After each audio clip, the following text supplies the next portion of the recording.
मेरे सजनों बेलियो ते बुजुर्गो GS स्टूडियो की तरफों लाला जी सादक पट्टी ते सांवल राय दा मुहब्बतां भरिया सलाम। मेरे सजनों GS स्टूडियो तुहाडे वास्ते नित नवीं दास्ताना पेश करता रहिंदा है ते अज असीं जिहड़ी दास्तान तुहाडे वास्ते लैके आए हां उस दास्तान दा नाम है शहजादा समर ते राधा परी।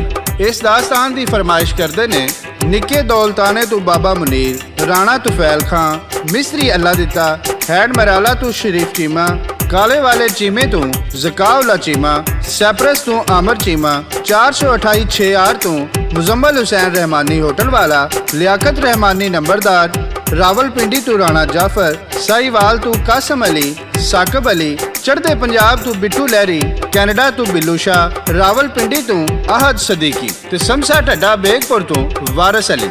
असी इन्हां तमाम दोस्तां दा शुक्रिया अदा करने आ ਜਿਹੜੇ ਸਾਡੀਆਂ ਦਾਸਤਾਨਾਂ ਨੂੰ ਸੁਣਦੇ, ਉਹਨਾਂ ਨੂੰ ਪਸੰਦ ਕਰਦੇ ਤੇ ਲਾਈਕ ਕਰਦੇ। ਤੇ ਹੁਣ ਆਉਣੇ ਆ ਅਸੀਂ ਆਪਣੀ ਅੱਜ ਦੀ ਦਾਸਤਾਨ ਵੱਲੇ। ਮੇਰੇ ਸਜਣੋ, ਇੱਕ ਮੁਲਕ ਦਾ ਬਾਦਸ਼ਾਹ ਸੀ ਤੇ ਉਹਦਾ ਨਾਂ ਸੀ ਹਨਾਨ ਬਾਦਸ਼ਾਹ। ਹਨਾਨ ਬਾਦਸ਼ਾਹ ਆਪਣੀ ਰਿਆਇਆ ਨਾਲ ਬੜਾ ਪਿਆਰ ਕਰਦਾ ਸੀ। ਗਰੀਬ ਉਹਦੀ ਰਹਿਮਦਿਲੀ ਤੇ ਬੜਾ ਖੁਸ਼ ਸਨ। ਗਰੀਬ ਦੀ ਬੇਟੀ ਦੀ ਡੋਲੀ ਆਪਣੇ ਮਹਿਲ ਵਿੱਚ ਟੋਰਦਾ ਤੇ ਨਾਲੇ ਉਹਨੂੰ ਆਪਣੇ ਕੋਲੋਂ ਦਾਜ ਵੀ ਦਿੰਦਾ। ਬਾਦਸ਼ਾਹ ਦਾ ਇੱਕ ਪੁੱਤਰ ਸੀ ਜਿਹਦਾ ਨਾਂ ਸੀ ਸ਼ਹਿਜ਼ਾਦਾ ਸਮਰ। ਪੁੱਤਰ ਤੇ ਬਾਦਸ਼ਾਹ ਦਾ ਇੱਕ ਸੀ, ਲੇਕਿਨ ਉਹ 100 ਬੰਦਿਆਂ ਦੇ ਬਰਾਬਰ ਸੀ। ਬੜਾ ਹੀ ਖੂਬਸੂਰਤ ਜਵਾਨ, ਬੜਾ ਹੀ ਬਹਾਦਰ ਤੇ ਬੜਾ ਹੀ ਜੰਗਜੂ। ਉਹ ਵੀ ਆਪਣੇ ਬਾਪ ਵਾਂਗੂ ਮਾੜਿਆਂ ਨਾਲ ਪਿਆਰ ਕਰਦਾ ਤੇ ਮਾੜਿਆਂ ਦੇ ਮੋਢੇ ਦੇ ਨਾਲ ਮੋਢਾ ਲਾ ਕੇ ਖੜਾ ਹੁੰਦਾ। ਵਕਤ ਗੁਜ਼ਰਦਾ ਗਿਆ, ਹਨਾਨ ਬਾਦਸ਼ਾਹ ਬਿਮਾਰ ਹੋ ਗਿਆ। ਬੜੇ ਤਬੀਬ ਬੁਲਾਏ ਪਰ ਬਾਦਸ਼ਾਹ ਨੂੰ ਆਰਾਮ ਨਾ ਆਇਆ। ਆਖਰ ਦੂਸਰੀ ਬਾਦਸ਼ਾਹੀ ਤੋਂ ਨਜੂਮੀ ਬੁਲਾਏ ਗਏ ਤੇ ਉਹਨਾਂ ਨੇ ਹਨਾਨ ਬਾਦਸ਼ਾਹ ਨੂੰ ਦੱਸਿਆ ਕਿ ਬਾਦਸ਼ਾਹ ਸਲਾਮਤ, ਤੁਹਾਡੀ ਜ਼ਿੰਦਗੀ ਇੱਕ ਸੂਰਤ ਵਿੱਚ ਬਚ ਸਕਦੀ ਏ। ਤੇ ਬਾਦਸ਼ਾਹ ਪੁੱਛਣ ਲੱਗਾ। ਨਜੂਮੀਆਂ ਨੇ ਕਿਹਾ, ਬਾਦਸ਼ਾਹ ਸਲਾਮਤ, ਕਾਲੀ ਪਹਾੜੀ ਦੇ ਨਾਲ ਇੱਕ ਜੰਗਲ ਏ, ਉਹ ਤੇ ਹਿੰਦੂ ਦਿਓਵਾਂ ਦੀ ਬਸਤੀ ਏ। ਉਸ ਬਸਤੀ ਵਿੱਚ ਇੱਕ ਗੁਲਨਾਰ ਦਾ ਫੁੱਲ ਏ, ਉਹ ਲਿਆ ਕੇ ਅਗਰ ਤੁਹਾਨੂੰ ਖਵਾ ਦਿੱਤਾ ਜਾਏ ਤੇ ਤੁਹਾਡੀ ਜਾਨ ਬਚ ਸਕਦੀ। ਬਾਦਸ਼ਾਹ ਦਾ ਕੋਈ ਵੀ ਸਿਪਾਹੀ ਤੇ ਕੋਈ ਵੀ ਫੌਜੀ ਉਸ ਜੰਗਲ ਵਿੱਚ ਜਾਣ ਨੂੰ ਤਿਆਰ ਨਹੀਂ ਸਨ। ਸਾਰੇ ਬਾਦਸ਼ਾਹ ਤੋਂ ਮਾਫੀ ਮੰਗ ਲੈਂਦੇ ਨੇ, ਲੇਕਿਨ ਬਾਦਸ਼ਾਹ ਦਾ ਬੇਟਾ ਸ਼ਹਿਜ਼ਾਦਾ ਸਮਰ ਕਹਿੰਦਾ ਕਿ ਮੈਂ ਆਪ ਜਾਵਾਂਗਾ, ਉਹ ਫੁੱਲ ਲੈ ਕੇ ਆਵਾਂਗਾ ਤੇ ਆਪਣੇ ਬਾਪ ਦੀ ਜ਼ਿੰਦਗੀ ਬਚਾਵਾਂਗਾ। ਮੇਰੇ ਦੋਸਤੋ, ਸ਼ਹਿਜ਼ਾਦਾ ਸਮਰ ਆਪਣੇ ਘੋੜੇ ਤੇ ਬਹਿ ਜਾਂਦਾ ਹੈ ਤੇ ਆਪਣੀ ਤਲਵਾਰ ਵੀ ਲੈ ਲੈਂਦਾ ਹੈ ਤੇ ਕਾਲੀ ਪਹਾੜੀ ਵੱਲੇ ਨਿਕਲ ਜਾਂਦਾ ਹੈ। ਅੱਗੇ ਕੀ ਹੁੰਦਾ ਹੈ ਸਾਦਕ ਪੱਟੀ ਗਾ ਕੇ ਸੁਣਾ ਰਿਹਾ ਹੈ ਤੇ ਰਿਕਾਰਡ ਕਰ ਰਹੇ ਨੇ GS ਸਟੂਡੀਓ ਵਾਲੇ ਲਾਲਾ ਜੀ। ਤੇ ਸ਼ਾਇਰ ਕੀ ਲਿਖਦਾ ਹੈ।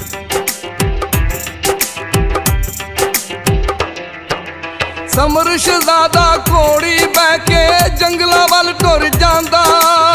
ਸੁਣ ਲੋ ਸੱਜਣੋ ਇਹ ਕਹਾਣੀ ਸਾਦਕ ਪੱਟੀ ਸੁਣਾਉਂਦਾ।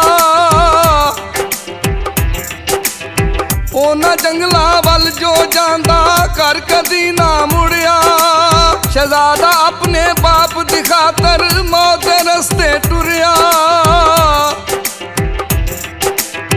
ਇੱਕੋ ਗੱਲ ਸੀ ਦਿਲ ਵਿੱਚ ਉਹਦੇ, ਫੁੱਲ ਮੈਂ ਉਹ ਲਿਆਉਣਾ। ਦੇਖ ਕੇ ਫੁੱਲ ਮੈਂ ਬਾਪ ਆਪਣੇ ਨੂੰ ਮੌਤ ਤੋਂ ਯਾਰ ਬਚਾਉਣਾ। ਕਈ ਦਿਹਾੜੇ ਸਫ਼ਰ ਚ ਲੰਘੇ, ਆਖਰ ਜੰਗਲ ਆਇਆ। ਵੇਖ ਕੇ ਜੰਗਲ ਸ਼ਹਿਜ਼ਾਦੇ ਨੇ ਸ਼ੁਕਰ ਖੁਦਾ ਦਾ ਮਨਾਇਆ।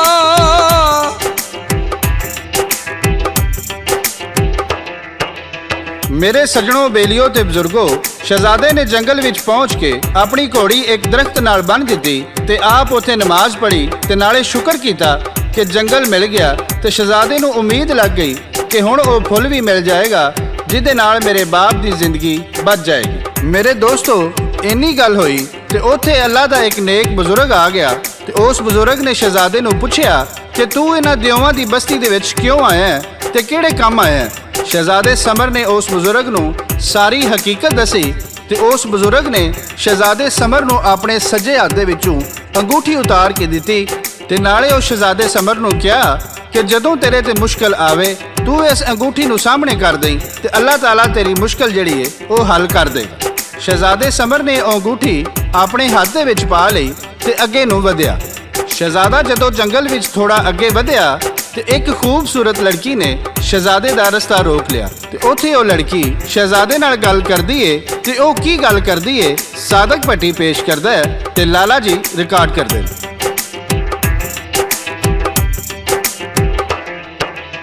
ਪਰੀ ਜਵਾਨੀ ਮੌਤ ਦੇ ਵੇੜੇ ਤੂੰ ਦੱਸ ਕਿਉਂ ਵੜਿਆ। ਉਸਨ ਤੇਰਾ ਪਿਆ ਲਾਟਾ ਮਾਰੇ ਮੌਤ ਤੋਂ ਵੀ ਨਹੀਂ ਡਰਿਆ। ਇਹ ਬਸਤੀ ਏ ਜੋ ਰਾਜ ਦੀ ਤੈਨੂੰ ਬਸ ਮੈਂ ਦੱਸਣਾ। ਪਿਛਲੇ ਪੈਰੀ ਮੁੜ ਜਾਏ ਤੋਂ ਜੇ ਚਾਹੁੰਨਾ ਏ ਬਚਣਾ। ਲੈ ਕੇ ਜਾਣਾ ਫੁੱਲ ਮੈਂ ਇਥੋਂ ਖਾਲੀ ਹੱਥ ਨਹੀਂ ਜਾਣਾ। ਜੇ ਮਿਲਿਆ ਨਾ ਫੁੱਲੇ ਮੈਨੂੰ ਬਾਪ ਮੇਰੇ ਮਰ ਜਾਣਾ।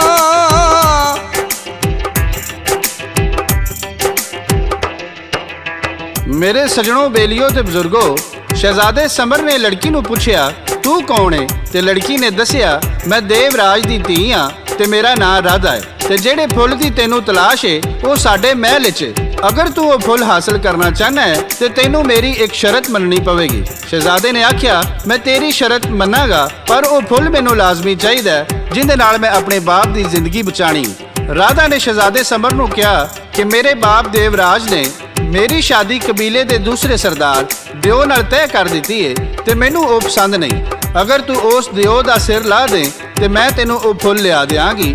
ਉਸ ਦਿਓ ਦੀ ਜਾਨ ਇੱਕ ਤੋਤੇ ਵਿੱਚ ਏ ਤੇ ਉਹ ਤੋਤਾ ਕਾਲ ਕੋਠੜੀ ਵਿੱਚ ਬੰਦ ਏ ਜਿਹਨੂੰ 7 ਦਰਵਾਜ਼ੇ ਲੱਗੇ ਨੇ ਤੇ ਕੋਈ ਉੱਥੇ ਨਹੀਂ ਜਾ ਸਕਦਾ। ਮੇਰੇ ਸਜਣੋ, ਬੇਲੀਓ ਤੇ ਬਜ਼ੁਰਗੋ, ਜਦੋਂ ਸ਼ਹਿਜ਼ਾਦਾ ਸਮਰ ਕਾਲ ਕੋਠੜੀ ਦੇ ਦਰਵਾਜ਼ੇ ਅੱਗੇ ਪਹੁੰਚਿਆ ਤੇ ਉਹ ਦਰਵਾਜ਼ੇ ਦੇ ਅੱਗੇ ਦਿਓ ਸਿਪਾਹੀਆਂ ਦਾ ਪਹਿਰਾ ਸੀ। ਸ਼ਹਿਜ਼ਾਦੇ ਸਮਰ ਨੂੰ ਉਸ ਬਜ਼ੁਰਗ ਦੀ ਗੱਲ ਯਾਦ ਆ ਗਈ ਕਿ ਜਦੋਂ ਤੈਨੂੰ ਕੋਈ ਮੁਸ਼ਕਲ ਪੈ ਤੇ ਤੂੰ ਇਹ ਅੰਗੂਠੀ ਸਾਹਮਣੇ ਕਰ ਦੇ। ਸ਼ਹਿਜ਼ਾਦੇ ਸਮਰ ਨੇ ਉਹ ਅੰਗੂਠੀ ਉਹਨਾਂ ਦਿਓ ਸਿਪਾਹੀਆਂ ਨੂੰ ਸਾਹਮਣੇ ਕਰ ਦਿੱਤੀ ਤੇ ਸਾਰੇ ਦਿਓ ਸਿਪਾਹੀ ਅੰਨੇ ਹੋ ਗਏ। ਤੇ ਅੱਗੇ ਕੀ ਹੁੰਦਾ ਹੈ ਸਾਦਕ ਭੱਟੀ ਪੇਸ਼ ਕਰਦਾ।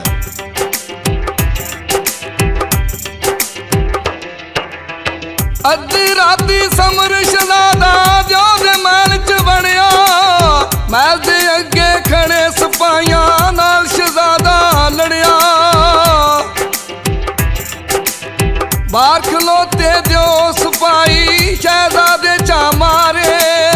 ਸ਼ਹਿਜ਼ਾਦਾ ਸੀ ਬੜਾ ਲੜਾਕੂ ਕਿਸੇ ਕੋਲੋਂ ਨਾ ਹਾਰੇ। ਇੱਕ ਇੱਕ ਕਰਕੇ ਵੱਡਿਆ ਤਾਲਾ ਤੋਤਾ ਬਾਹਰ ਚ ਕੱਢਿਆ। ਮਾਰ ਦਿੱਤਾ ਸਰਦਾਰ ਦਿਓ ਸਿਰ ਤੋਤੇ ਦਾ ਵੱਡਿਆ। ਮਾਰ ਕੇ ਦਿਓ ਨੂੰ ਸ਼ਹਿਜ਼ਾਦਾ ਜੀ ਰਾਧਾ ਦੇ ਕੋਲ ਆਇਆ। ਤੋੜ ਕੇ ਪੱਲੋ ਰਾਧਾ ਨੇ ਜੀ ਸ਼ਹਿਜ਼ਾਦੇ ਹੱਥ ਫੜਾਇਆ। ਕਹਿੰਦੀ ਰਾਧਾ ਸ਼ਹਿਜ਼ਾਦੇ ਨੂੰ ਆਖਰੀ ਕੰਮ ਕਰਾ ਦੇ। ਕਲਮਾ ਮੈਨੂੰ ਸੋਹਣੇ ਨਬੀ ਦਾ ਜਾਂਦੀ ਵਾਰ ਪੜਾ ਦੇ।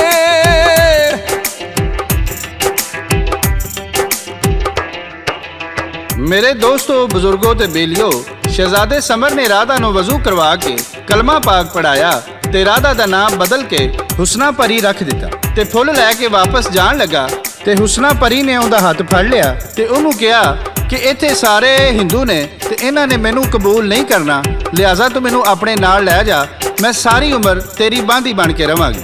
ਸ਼ਹਿਜ਼ਾਦੇ ਸਮਰ ਨੇ ਉਸ ਹੁਸਨਾ ਪਰੀ ਨੂੰ ਆਪਣੇ ਨਾਲ ਲੈ ਲਿਆ ਤੇ ਵਾਪਸ ਆਪਣੀ ਬਾਦਸ਼ਾਹੀ ਵੱਲ ਪਹੁੰਚ ਗਿਆ। ਜਦੋਂ ਆਪਣੇ ਮਹਿਲ ਦੇ ਵਿੱਚ ਆਇਆ ਤੇ ਉਹ ਫੁੱਲ ਆਪਣੇ ਬਾਪ ਨੂੰ ਖਿਲਾ ਕੇ ਬਾਪ ਦੀ ਜ਼ਿੰਦਗੀ ਬਚਾ ਲਈ। ਤੇ ਮੇਰੇ ਦੋਸਤੋ, ਬਾਦਸ਼ਾਹ ਦੇ ਬਚਨ ਦੀ ਖੁਸ਼ੀ ਵਿੱਚ ਸਾਰੀ ਰਿਆਇਆ ਨੇ ਜਸ਼ਨ ਮਨਾਇਆ। ਸਾਰੀ ਰਿਆਇਆ ਵਿੱਚ ਖਾਣੇ ਤਕਸੀਮ ਕੀਤੇ ਗਏ, ਪੈਸੇ ਤਕਸੀਮ ਕੀਤੇ ਗਏ, ਕੱਪੜੇ ਵੀ ਵੰਡੇ, ਜ਼ੇਵਰ ਵੀ ਵੰਡਿਆ ਗਿਆ ਤੇ ਬਾਦਸ਼ਾਹ ਨੇ ਉਸ ਹੁਸਨਾ ਪਰੀ ਨਾਲ ਆਪਣੇ ਪੁੱਤਰ ਸ਼ਹਿਜ਼ਾਦੇ ਸਮਰ ਦੀ ਸ਼ਾਦੀ ਕਰ ਦਿੱਤੀ ਤੇ ਸਾਰੇ ਹਸੀ ਖੁਸ਼ੀ ਰਹਿਣ ਲੱਗ ਪਏ। ਮੇਰੇ ਸਜਣੋ, ਬਜ਼ੁਰਗੋ ਤੇ ਦੋਸਤੋ, ਇਹ ਸੀ ਸਾਡੀ ਅੱਜ ਦੀ ਦਾਸਤਾਨ। ਤੁਹਾਨੂੰ ਕਿਵੇਂ ਦੀ ਲੱਗੀ ਕਮੈਂਟ ਵਿੱਚ ਜ਼ਰੂਰ ਦੱਸਣਾ। ਸਾਡੇ ਚੈਨਲ ਨੂੰ ਸਬਸਕ੍ਰਾਈਬ ਜ਼ਰੂਰ ਕਰਨਾ, ਲਾਈਕ ਕਰਨਾ ਤੇ ਇਹਦੇ ਨਾਲ ਹੀ ਸਾਦਕ ਭੱਟੀ, GS ਸਟੂਡੀਓ ਵਾਲੇ ਲਾਲਾ ਜੀ ਤੇ ਸ਼ਾਇਰ ਸਾਂਵਲ ਰਾਏ ਨੂੰ ਇਜਾਜ਼ਤ ਦਿਓ। ਅੱਲਾ ਨਿਗਹਿਬਾਨ, ਅੱਲਾ ਨਿਗਹਿਬਾਨ, ਅੱਲਾ ਨਿਗਹਿਬਾਨ।